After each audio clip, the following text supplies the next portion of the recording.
Esta es la auditoría forense del Canal de Panamá, un análisis implacable de la ingeniería, la geología y la lógica de la obra. La historia oficial dice que ingenieros cortaron el istmo con excavadoras de vapor y dinamita, moviendo 200 millones de metros cúbicos de roca.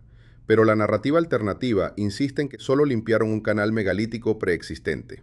Vamos a someter ambas versiones a las mismas restricciones del mundo real. No se pueden trampear las restricciones. La afirmación central de la historia alternativa se basa en una observación visual simple del corte Culebra. Miren, se ven formaciones escalonadas, casi como terrazas, talladas directamente en la roca de la montaña. La teoría es que estas son las marcas de una civilización antigua, una obra maestra de ingeniería hidráulica que fue simplemente desenterrada y limpiada. La comprobación más directa, sin embargo, es geotécnica, pura y dura. Cualquier ingeniero que trabaje con movimiento de tierras sabe que cortar una pendiente casi vertical en la roca inestable y empapada de un clima tropical es una receta para el colapso catastrófico. Es el primer punto de fallo en cualquier proyecto de este tipo.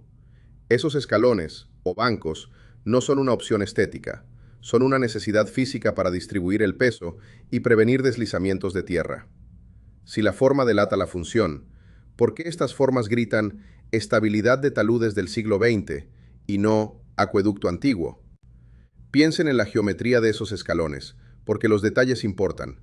La teoría del canal antiguo sugiere que estas terrazas tenían un propósito hidráulico, o quizás agrícola. Bueno, para verificar eso, solo necesitamos medir su diseño y compararlo con los requisitos de cada función.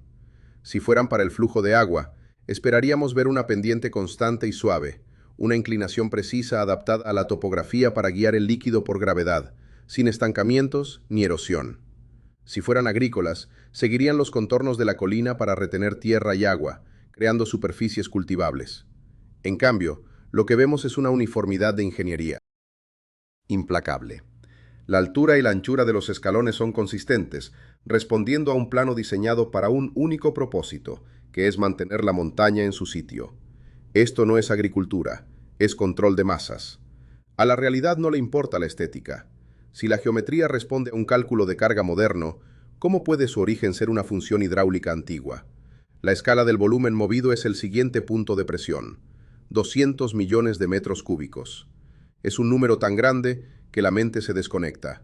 Para ponerlo en perspectiva, es suficiente material para construir una pirámide literalmente docenas de veces más grande que la Gran Pirámide de Giza. La historia oficial atribuye esto a una flota de más de 100 excavadoras de vapor y una red ferroviaria masiva trabajando sin parar.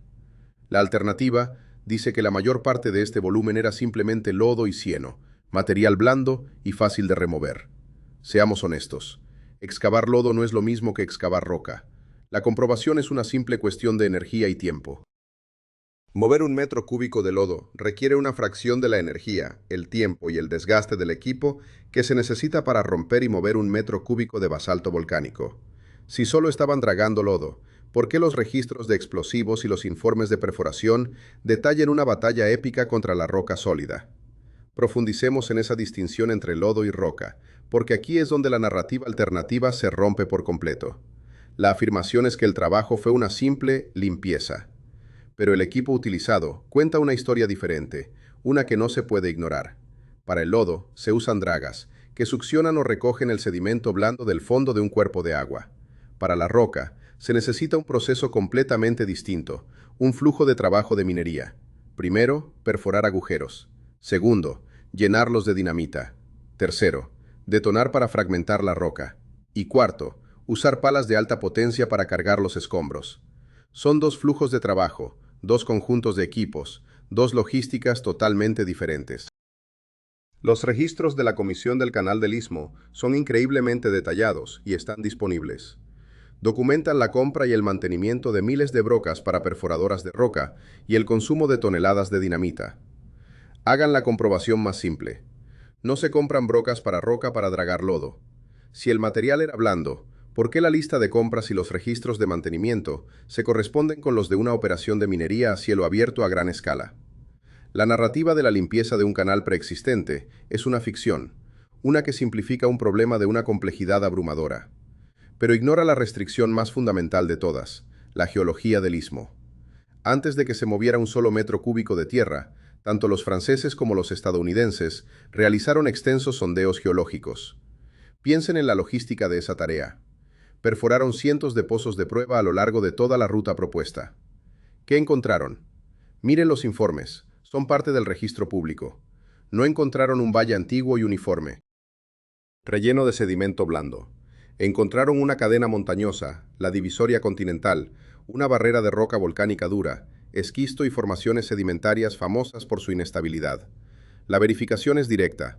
Comparen los mapas geológicos previos a la construcción con la ruta final del canal. El canal lo sigue un valle preexistente. Corta directamente a través de esas formaciones rocosas documentadas. Si los sondeos mostraron una montaña de roca, ¿cómo es posible que la tarea principal fuera simplemente limpiar un valle de lodo? La existencia de esos sondeos geológicos es una prueba irrefutable. Piensen en el riesgo y el costo. Ninguna organización, ni un gobierno, ni una empresa privada, invertiría el capital equivalente a miles de millones de dólares actuales sin un conocimiento profundo del terreno que iban a excavar. Sería un suicidio financiero. Los sondeos no eran una formalidad, eran la base de toda la planificación del proyecto. Determinaban el tipo de maquinaria necesaria, la cantidad de explosivos, el cronograma y el presupuesto. Ignorar los resultados de esos sondeos habría sido una negligencia de nivel directivo. Los datos de esas perforaciones decían roca dura e inestable, y el plan de construcción, la maquinaria comprada y la estrategia empleada reflejaron exactamente esa realidad. A la realidad no le importa lo que deseamos que sea cierto. Si toda la operación se diseñó para combatir la roca que los sondeos prometían, ¿dónde encaja la idea de que esperaban encontrar un canal lleno de lodo? Ahora volvamos a esos escalones, los llamados bancos de seguridad. La historia oficial afirma que fueron una solución de ingeniería diseñada sobre la marcha para combatir los deslizamientos de tierra. Y vaya que sí hubo deslizamientos. Los derrumbes en el Corte Culebra no fueron un problema menor. Fueron el mayor obstáculo de todo el proyecto, el principal cuello de botella. Añadieron millones y millones de metros cúbicos de material no planificado al total que había que mover. Cada vez que profundizaban el corte, las laderas, empapadas por las lluvias tropicales, se venían abajo. La solución fue cortar estos bancos para reducir el ángulo de la pendiente y aliviar la presión del agua subterránea. Es una técnica estándar en la minería a cielo abierto y en la construcción de carreteras. Dejen de comprarlo. No hay nada misterioso aquí. Si esta era la respuesta de manual de la ingeniería de la época a un problema predecible, ¿por qué necesitamos inventar una explicación exótica sobre terrazas antiguas? La comprobación de esta técnica es visual y comparativa. No tenemos que adivinar. Podemos mirar fotografías históricas, que son abundantes. Un chequeo rápido y decisivo es comparar las fotografías del Corte Culebra, tomadas durante la construcción, con las de otras grandes obras de movimiento de tierras de la misma época, como la mina de cobre de Bingham Canyon, en Utah, que se estaba desarrollando casi al mismo tiempo. ¿Qué vemos? Vemos exactamente la misma técnica de construcción en bancos, aplicada por la misma razón: la estabilidad de taludes en una excavación masiva. Es la firma inconfundible de la ingeniería de principios del siglo XX.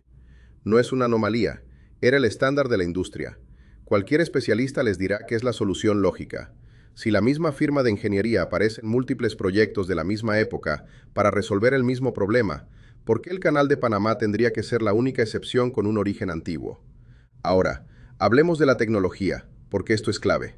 La idea de que las palas de vapor del siglo XIX no eran capaces de realizar la tarea es un malentendido fundamental de la escala industrial de la época.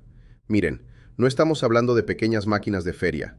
Las palas de vapor Bucyrus, las verdaderas estrellas del proyecto, eran monstruos de acero de 95 toneladas. Podían levantar toneladas de roca fragmentada en una sola cucharada, material que ya había sido debilitado por la dinamita. Eran la tecnología punta de su tiempo. Pero una pala es inútil si no puedes llevarte el material que excava. El verdadero genio del proyecto, el cuello de botella que lograron resolver, fue la logística del sistema ferroviario.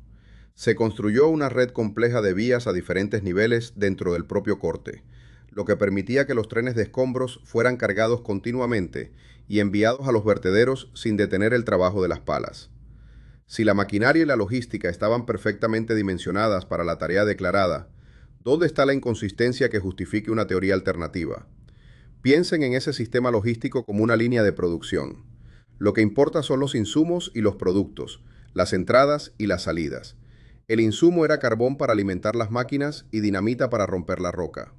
El producto eran miles de vagones de tren llenos de escombros cada día, moviéndose en un ballet perfectamente coreografiado. Cualquier fallo en esta cadena, un descarrilamiento, una pala averiada, un retraso en el suministro de carbón, habría paralizado toda la operación. Los registros de la Comisión del Canal del Istmo detallan las toneladas de carbón quemado, las cajas de dinamita utilizadas y el número exacto de vagones movidos por día. Los números cuadran. No hay misterio en el volumen total cuando ves la escala de la operación industrial diseñada para manejar precisamente ese volumen. No se pueden trampear las restricciones de la física. Si los registros de consumo de energía y materiales coinciden con el volumen de producción de escombros, ¿qué parte de la ecuación no se entiende? La afirmación de que solo se limpió lodo y cieno se enfrenta a otro problema físico e ineludible: los vertederos. ¿Qué pasó con esos 200 millones de metros cúbicos de material? Miren, no se evaporaron. Fueron depositados en lugares específicos y muy bien documentados. Una parte masiva del material excavado del Corte Culebra se utilizó para construir la represa de Gatún, que en su momento fue la presa de tierra más grande del mundo. Otra porción enorme se usó para rellenar pantanos y crear nuevas áreas de tierra firme, como el famoso Amador Causeway, que conecta una serie de islas en la entrada del Pacífico del canal. La composición del vertedero es la huella digital del origen de la excavación. Hagan la comprobación más simple. Si el material de desecho es roca de montaña, ¿cómo puede la excavación haber sido de lodo de río? La verificación de esto es física y geológica. Es tan simple como tomar una muestra del núcleo de la represa de Gatún o del Causeway. ¿Qué encontraríamos? Si la teoría de la limpieza fuera cierta, encontraríamos capas uniformes de lodo y cieno, el tipo de sedimento que se encuentra en el fondo de un río o un estuario que ha sido dragado durante siglos. Sería homogéneo. Pero, ¿qué es lo que realmente hay ahí? Una mezcla heterogénea de roca volcánica fragmentada, esquisto, arcilla y tierra, exactamente los materiales que los geólogos documentaron en la divisoria continental en sus sondeos previos. Es la firma geológica de la montaña, no de un lecho de río. La evidencia está en el propio material de desecho. Si la basura no miente, y la basura es roca de montaña, ¿cómo podemos seguir afirmando que la excavación fue de lodo de un valle? Piensen ahora en el contexto humano. La historia oficial no es solo sobre mover tierra, es sobre conquistar la selva y la malaria. Este no es un detalle secundario para añadir drama, es una pieza central de la evidencia, una restricción biológica. El control del agua fue fundamental para todo el proyecto. Los ingenieros no encontraron un sistema de drenaje preexistente y funcional. Tuvieron que crear uno desde cero. Esto implicó la hazaña monumental de represar el río Chagres, el río más grande e impredecible de la región, para crear el lago Gatún. Este lago artificial no solo sirve como el principal reservorio de agua para las esclusas, sino que también forma una parte importante de la propia ruta del canal. Si ya existía un canal, ¿dónde estaba su sistema de control de agua, uno capaz de gestionar las torrenciales lluvias tropicales de Panamá? La gestión del agua no era solo para la navegación, era una cuestión de vida o muerte. Los franceses fracasaron en gran parte porque sus trabajadores morían por miles a causa de la fiebre amarilla y la malaria. Los estadounidenses sabían que no podían cometer el mismo error. No se pueden trampear las restricciones de la biología. Para controlar la enfermedad, tenían que controlar el agua estancada donde se criaban los mosquitos. Esto implicó drenar miles de hectáreas de pantanos, fumigar pueblos enteros y construir sistemas de agua potable y alcantarillado. Este esfuerzo masivo de salud pública está documentado hasta el último detalle, hasta el último dólar gastado. La pregunta para la teoría alternativa es obvia. Si una civilización antigua construyó este canal, ¿cómo lidiaron con las mismas enfermedades mortales que detuvieron a una potencia industrial del siglo XIX? Si la batalla contra la enfermedad fue tan real y tan documentada, ¿no es eso una prueba irrefutable de que estaban abriendo un camino nuevo a través de un territorio virgen y hostil?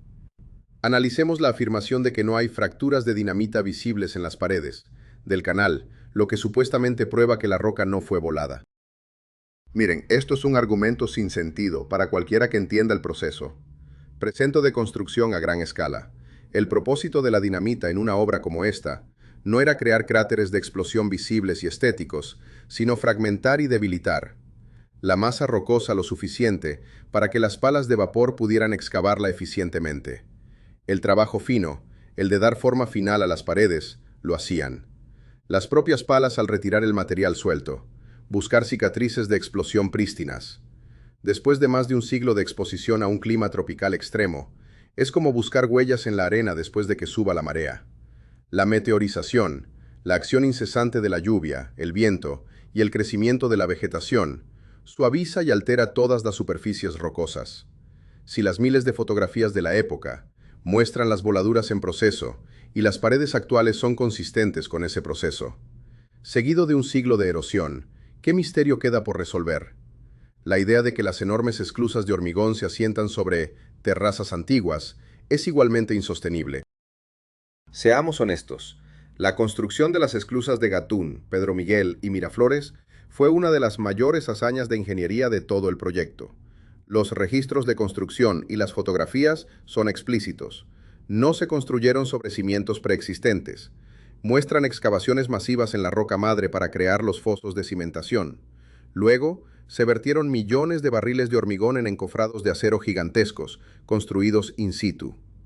La alineación de las esclusas no sigue una supuesta línea guía antigua. Sigue el trazado topográfico óptimo que los ingenieros determinaron tras años de estudio para aprovechar los valles existentes y minimizar la cantidad de excavación y hormigón necesarios. Hagan la comprobación más simple. Superpongan los planos de ingeniería de las esclusas sobre un mapa topográfico detallado del área antes de la construcción. Verán que su ubicación es una solución brillante a un problema de ingeniería moderno, no la restauración de una estructura antigua. ¿Por qué ignorar los planos detallados y las fotos de la construcción, que muestran la creación de estos cimientos masivos desde cero? Llamar limpieza a la excavación del Corte Culebra es una falsificación de la realidad. Es un insulto a una de las mayores obras de ingeniería de la historia humana. La escala de la fuerza laboral es otra restricción que la teoría alternativa simplemente no puede superar. En el punto álgido de la construcción, más de 50.000 personas trabajaban en el canal. Venían de todas partes del mundo. Vivían en pueblos enteros construidos específicamente para ellos por la comisión. Comían en comedores masivos que servían cientos de miles de comidas al día. Eran atendidos en hospitales de última generación para la época. Todo este aparato humano y logístico está meticulosamente documentado, desde los registros de personal hasta los menús de los comedores y los informes médicos. Una operación de dragado a gran escala, incluso una muy grande, se puede hacer con una fracción de esa gente. La magnitud de la fuerza laboral solo tiene sentido si estás librando una guerra contra una montaña, no si estás pasando una aspiradora por una zanja. Si la escala del esfuerzo humano documentado es tan masiva, ¿cómo puede la tarea haber sido tan simple? Piensen en la estructura organizativa necesaria para gestionar a 50.000 trabajadores. Esto no es solo una cuestión de números, es una cuestión de logística y control. Necesitas alojarlos, alimentarlos, pagarles, cuidar su salud y coordinar su trabajo. ¿Qué se rompe primero en una operación así? La coordinación. La Comisión del Canal del Istmo funcionaba como un ejército en tiempos de paz, con una jerarquía clara, un sistema de comunicaciones y una planificación detallada que se extendía hasta el último hombre. Los registros muestran la organización de los equipos de trabajo, los turnos, la asignación de tareas y el flujo de materiales. Dejen de comprarlo. No se construye una burocracia de ese tamaño para una tarea sencilla. Se construye para gestionar una complejidad abrumadora. Si la estructura de gestión era la de un proyecto de construcción masivo y complejo desde cero, ¿cómo se sostiene que el proyecto en sí era una simple limpieza? Ahora, abordemos directamente la hipótesis alternativa. La llamaremos por lo que es, una hipótesis. La propuesta es que el Istmo de Panamá fue una arteria de transporte global miles de años antes de la llegada de los europeos, con un canal megalítico que conectaba los dos océanos. Los constructores del siglo XX, según esta idea, simplemente encontraron este canal, lo vaciaron del sedimento acumulado durante siglos y lo reclamaron como propio.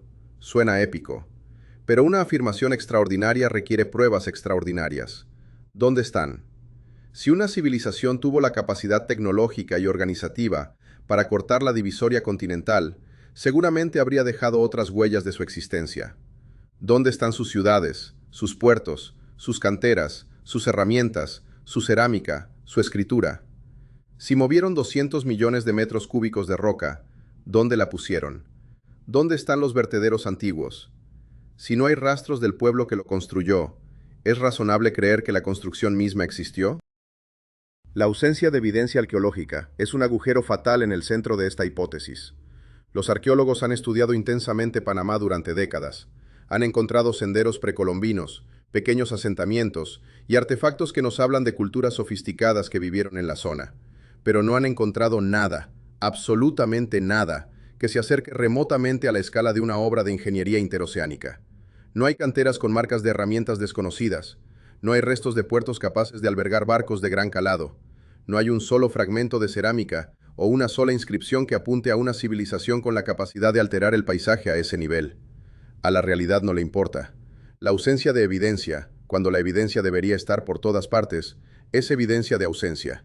Si una obra de esta magnitud no deja basura, ni herramientas, ni tumbas, ni ciudades, ¿no es más probable que la obra nunca existió?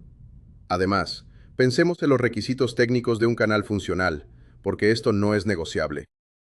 Un canal a nivel del mar a través de Panamá es geológicamente imposible, debido a la diferencia de mareas y niveles entre el Océano Atlántico y el Pacífico. El Pacífico puede tener mareas de varios metros, mientras que el Atlántico es mucho más estable. Un canal directo crearía corrientes catastróficas, inavegables. Por lo tanto, cualquier canal, ya sea antiguo o moderno, necesitaría un sistema de esclusas para elevar y bajar los barcos de un nivel a otro. Y un sistema de esclusas, a su vez, necesita una cantidad prodigiosa de agua dulce para funcionar, millones de litros por cada tránsito. El canal moderno resolvió este problema, creando el lago Gatún para almacenar el agua de lluvia. ¿Cuál fue la solución de la supuesta civilización antigua? ¿Dónde está el antiguo lago artificial, la antigua presa gigante, el antiguo sistema de acueductos para alimentar esas esclusas inexistentes? Si la infraestructura esencial para que el canal funcione no existe en el registro arqueológico, ¿cómo pudo haber funcionado el canal? La historia del Canal de Panamá, cuando se examina bajo la presión de las restricciones reales del mundo físico, es aún más impresionante que cualquiera de los mitos que la rodean. La verdad es que un ejército industrial, armado con la mejor tecnología de su tiempo, luchó contra una geología brutal, un clima implacable y enfermedades mortales durante una década entera. La precisión de los cortes no vino de una tecnología perdida, sino del trabajo minucioso de miles de topógrafos que plantaban estacas en el barro bajo un sol abrasador, usando teodolitos y cadenas de medir. La escala no se logró por arte de magia, sino con la organización implacable de una de las operaciones logísticas más grandes de la historia hasta ese momento. Un sistema que movía hombres, máquinas, carbón, dinamita y escombros con una eficiencia asombrosa y casi inhumana. ¿Por qué reemplazar esta increíble historia real, respaldada por una montaña literal de evidencia, con una fantasía que se desmorona al primer contacto con la realidad? El relato de la conquista de la selva y la malaria no es ruido emocional para adornar la historia. Es una restricción fundamental del proyecto.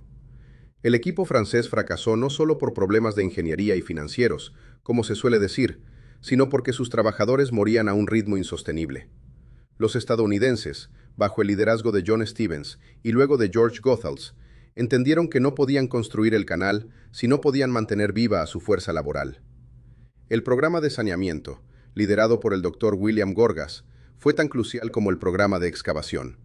Fue una guerra en dos frentes, uno contra la montaña y otro contra el mosquito. Es una cuestión de gestión de riesgos, simple y llanamente. Si el esfuerzo de saneamiento fue tan masivo y está tan bien documentado, ¿no es eso una prueba más de que estaban abriendo un camino nuevo a través de un territorio virgen y hostil? La ecuación final es un cruce de tres variables: volumen, tecnología y geología. Y los tres pilares apoyan de manera abrumadora el relato histórico oficial.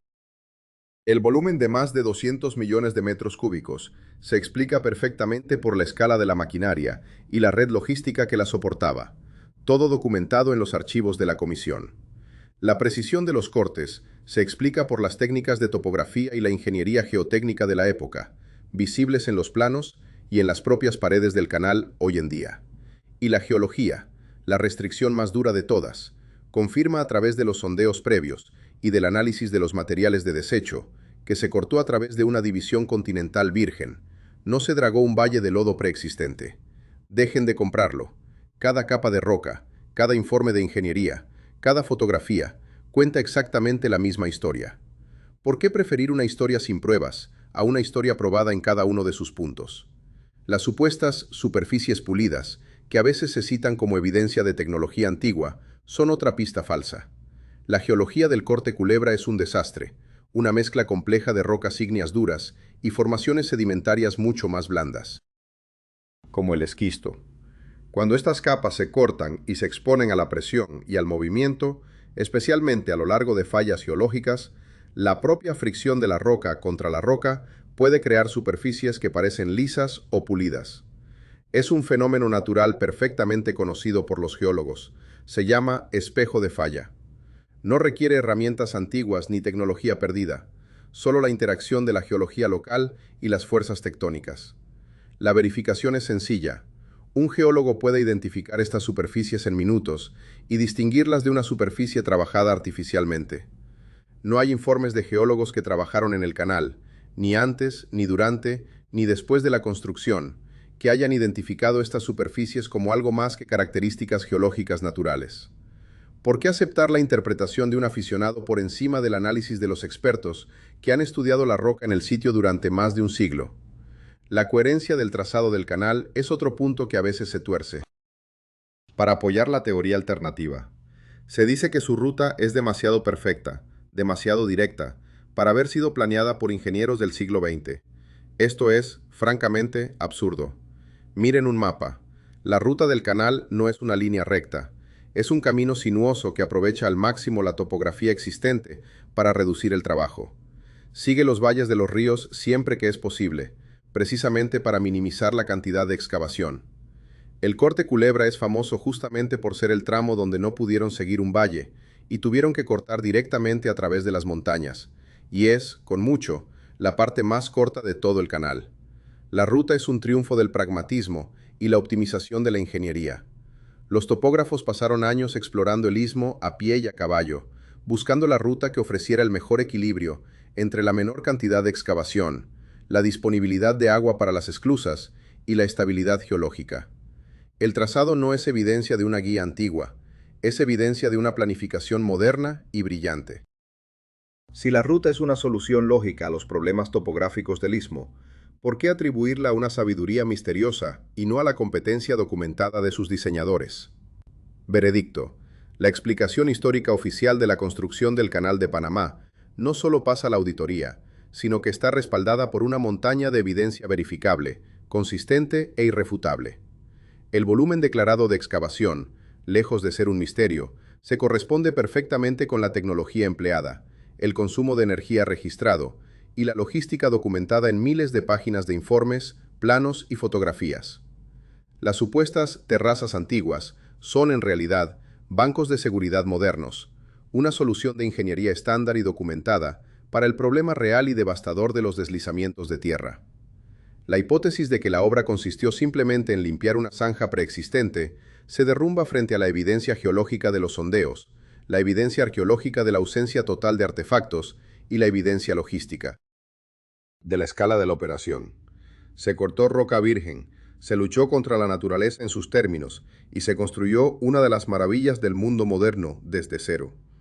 La historia real, la documentada, es mucho más poderosa que la ficción. Es un testimonio de lo que la organización humana, la ciencia y la pura y obstinada determinación pueden lograr frente a obstáculos que parecían insuperables. No necesitamos inventar civilizaciones perdidas para explicar el Canal de Panamá. Los nombres de los ingenieros como John Stevens y George Goethals y los de los miles de trabajadores anónimos que dejaron su sudor y, en demasiados casos, sus vidas en ese corte, son los únicos creadores que la evidencia apoya. La verdad, en este caso, es mucho más impresionante que la fantasía. Seamos honestos. Si les interesan los análisis forenses que separan los hechos de la ficción, compartan la increíble historia real de esta obra y suscríbanse para la próxima investigación.